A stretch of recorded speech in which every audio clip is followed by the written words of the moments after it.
e se non colgarei as botas e o raño no garaje e buscarei chorentar.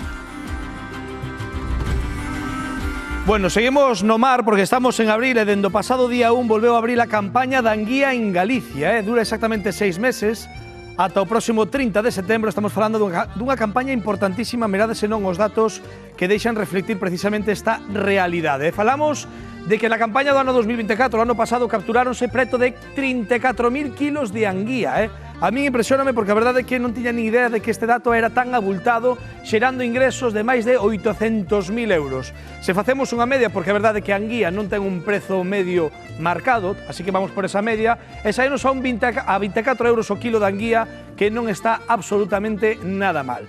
Falamos de que hai dúas zonas de referencia, por exemplo, Carril e Arcade, e aí, ollo, porque teñen pois esta regulación máximo de 80 nasas ou butróns, que son os aparellos que empregan para poder ir por barco e por día a capturar anguías.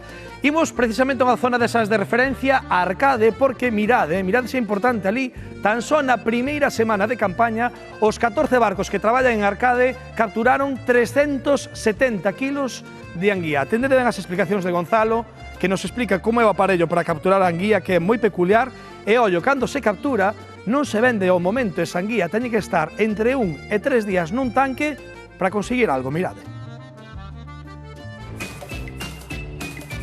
Que tal foi este inicio de tempada, Gonzalo? Bueno, a campaña empezou bastante ben, estamos indo 14 embarcacións, a primeira semana xa se colleron 370 kilos. E que limitación tedes para a captura da anguía? Estamos simplemente co espacio, coa zona de traballo. Desde a illa San Simón, unha línea imaginaria hacia o muelle de Vilaboa, e dai, desa línea imaginaria para baixo, non podemos pasar.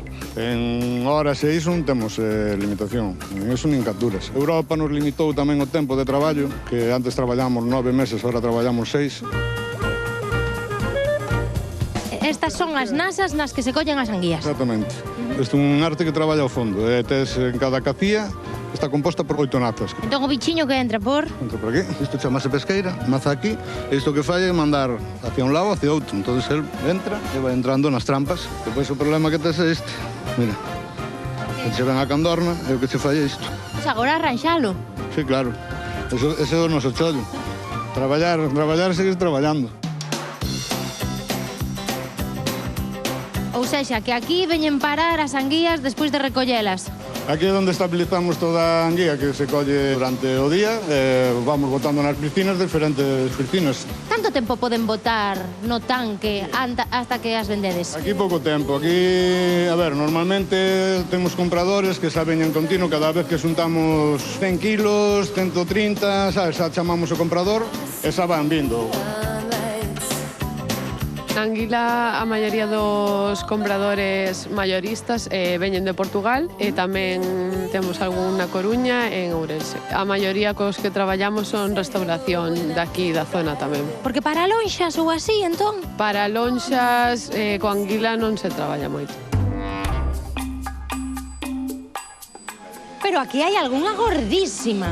Ostras, pero isto tamén vai ao mesmo kilo ou como vai a cousa? É desigual, é todo o mesmo precio, pequena e grande.